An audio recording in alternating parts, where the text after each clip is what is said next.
Hi friends, welcome to my channel Saraswathi vlogs and kitchen. ఈరోజు recipe వచ్చేసి cabbage పెసరపప్పుతో ఎలా curry చేసుకోవాలో చూపించబోతున్నాను. అందుకోసం 1.5 కప్ పెసరపప్పు తీసుకొని నీట్గా వాష్ చేసుకొని ఈ విధంగా నానబెట్టుకోవాలి.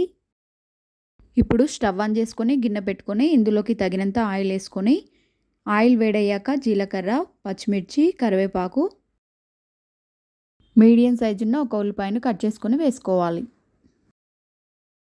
వీటిని ఒక 5 నిమిషాల పాటు ఫ్రై చేసుకోవాలి. ఈ విధంగా ఫ్రై అయిన తర్వాత ఒక 5-6 వెల్లుల్లి రెబ్బల్ని తీసుకుని కచ్చాపిచ్చి దంచుకొని వేసుకోవాలి. 2 మినిట్స్ తర్వాత మనం కట్ చేసుకున్న క్యాబేజ్ ముక్కల్ని వేసుకొని ఒక 10 నిమిషాల పాటు మీడియం ఫ్లేమ్పై మగ్గనివ్వాలి.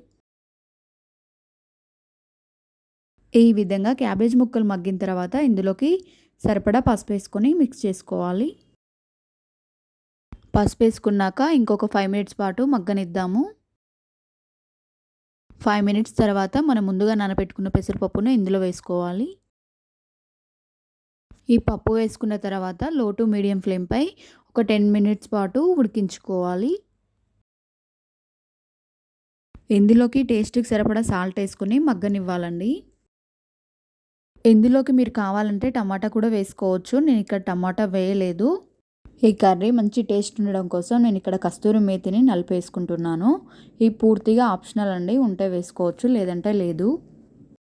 ఇంతే అండి, టేస్టీ క్యాబేజీ పెసరపప్పు కూర అయితే రెడీ అయింది. క్యాబేజ్ కూరను చాలామంది ఇష్టపడరు. అలా ఇష్టం లేని వాళ్ళు ఇలా పెసరపప్పు వేసి వండుకుంటే చాలా టేస్టీగా ఉంటుంది. ఒకసారి మీరు కూడా ట్రై చేయండి. చాలా సింపుల్గా, ఈజీగా ఎలా ప్రిపేర్ చేసామో చూసారు కదా. ఈ కర్రీ మీకు నచ్చినట్లయితే ఇలాంటి మరెన్నో వీడియోస్ కోసం నా YouTube channel Saraswathi vlogs and కిచెన్ని లైక్ చేసి సబ్స్క్రైబ్ చేసుకోండి. Thank you for watching. Please like, share and subscribe to my channel.